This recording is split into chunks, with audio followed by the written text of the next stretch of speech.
안녕하세요. 부동산 할인마트입니다. 오늘은 용인시 기흥구 상하동에 소재하는 2회 유찰로 감정가 대비 절반까지 빠진 총 554세대 8개 동 2010년 최초 입주한 49평형 아파트입니다. 경매 상세 정보를 보시면 매각 예정 법원은 수원지방법원입니다. 사건 번호는 2022 타경 55,573 임의경매 사건입니다. 중복 경매입니다. 매각기일은 2023년 5월 23일입니다. 앞으로도 한 달 이상의 시간이 남아있는 상태니까 입찰을 준비할 충분한 시간이 있겠습니다. 본건의 소재지는 경기도 용인시 기흥구 상하동 675번지 지성마을 그대가 크레던스 108동 1404호입니다. 해당 동 108동은 전체 22층인데요. 본건은 22층 중에서 14층에 해당합니다. 본건의 전용 면적은 40.4평인데요. 49평형으로 보입니다. 본건의 감정가는 8억 1,600만 원입니다. 현재 최저가는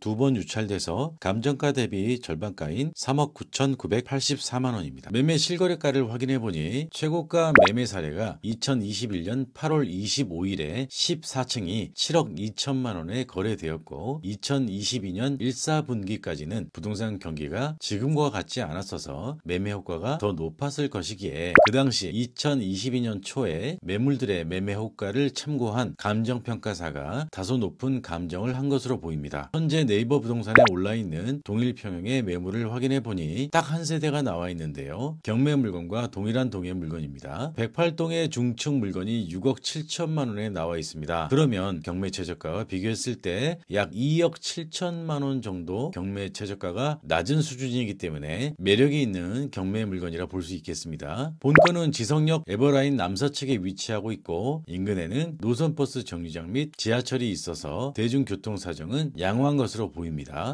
이용 상태는 방 4개, 욕실 2개, 거실, 드레스룸, 발코니 등으로 이용 중입니다. 그럼 권리관계를 한번 살펴보겠습니다. 등기부 등본에 등기된 사항에 대해서 먼저 살펴보겠습니다. 소유권, 소유권 이전 등 소유권에 관련된 등기가 보이는데요. 이 소유권에 관련된 등기는 권리 분석하는데 중요한 사항이 아니기 때문에 패스하겠습니다. 2020년 11월 12일자 근저당권이 눈에 띄는데요. 소멸기준 권리 중에 하나죠. 그 이후에 근저당 7권, 소유권, 근저당, 가압류, 임의경매, 가압류, 압류, 가압류, 임의경매 개시결정 등기가 있습니다. 따라서 2020년 11월 12일자 근저당권이 소멸기준 권리라고 할 수 있는데요. 이 소멸기준 권리 이후에 특별하게 낙찰자가 인수해야 될 부담으로 보이는 권리 등기는 보이지 않습니다. 그럼 임대차 권리를 한번 살펴보겠습니다. 김모오 씨가 2015년 7월 20일 날 전입신고를 했네요. 그러면 아까 우리가 살펴봤을 때 소멸기준 권리가 2020년 11월 2일이었습니다. 자, 그러면 소멸기준 권리보다 빠른 전입 날짜를 보이는 어쩌면 선순위 대항력 있는 임차인으로 보일 수도 있는 전입 날짜를 가진 점유자입니다. 여러분, 이렇게 소멸기준 권리보다 앞선 전입 날짜를 가진 점유자가 있다면 반드시 입찰 전에 긴장을 좀 하셔야 됩니다. 자, 그런데 법원에서 공시한 현황 조사서를 보면은요, 김모오 씨가 채무자 겸 소유자의 동생이라고 조사가 되었네요. 자, 채무자 겸 소유자의 동생이라고 조사되었다라고 해서 형제간의 임대차 계약을 할 수 없는 것은 아니죠. 만약에 임대차 계약을 했다면 채무자 겸 소유자의 동생으로 보이는 김모오 씨가 선순위 대항력 있는 임차인이 돼버리는 거죠. 더군다나 배당 요구도 하지 않았기 때문에 만약에 선순위 임차인이라고 한다면 낙찰자는 큰 낭패를 보게 될 텐데요. 관련해서 특이한 내용이 있습니다. 영상을 찍기 전에 살펴보니 주식회사 강남 옥션 등의 확정 채권을 양도한 김향모라고 하는 분이 아마 본인이 돈을 빌려줄 때 혹시나 자신의 채권 회수에 추후에 방해가 될까 싶어서 채무자에게 요구했을 텐데요. 그것은 바로 현재 소유자 겸 채무자하고 실제 전입신고한 동생이 서로 전세권을 설정하지 않겠다라는 확약서입니다. 이 확약서의 존재는 채권을 양수한 본 사건의 경매 신청 채권자가 법원에 제출을 함으로써 알려지게 된 것인데요. 경매 신청 채권자가 이렇게 적극적으로 경매 법원에다가 이런 서류가 있다라는 것을 알리는 이유는 혹여 선순위 임차인으로 보일 수 있는 현 소유자 겸 채무자의 동생의 전입 날짜로 인해 입찰자들이 꺼려해서 낙찰가가 낮아진다면 자신들에게 배당될 돈이 적거나 아예 없을까봐 그런 것으로 보시면 됩니다. 그럼 이 채권자가 제출한 서면에 적힌 내용, 즉 현 전입자인 채무자 겸 소유자의 동생이 전세권을 설정하지 않기로 했으니까 선순위 전입자가 있음에도 안심하고 입찰해도 되느냐? 글쎄요, 제가 볼 때는 100% 안심하고 입찰해도 된다고 보기가 어려워 보입니다. 왜냐하면 말장난처럼 보일 수 있겠는데요. 전세권을 설정하지 않기로 했으니 임대차 계약을 했다라고 주장하면서 낙찰받은 사람에게 임차 보증금을 반환해달라 요구하면 어쩌시겠습니까? 큰 낭패겠죠. 그리고 전세권을 설정하지 않겠다라는 문서를 당사자들이 작성한 바 없다 주장하면 어쩔 것입니까? 예비 입찰자 입장에서는 본 경매 물건을 입찰하기 전에 충분한 조사와 확인이 필요해 보입니다. 반드시 당사자들의 직접 확인하시길 꼭 당부드립니다. 오늘은 용인시 기흥구 상하동 소재 지성마을 그대가 크레던스 아파트를 소개해드렸는데요. 본건의 입찰에 도움이 필요하신 분은 연락 주시고 또 다른 지역의 다른 물건에 대한 입찰에 도움이 필요하신 분도 연락을 주시면 친절하게 도움을 드리겠습니다. 감사합니다.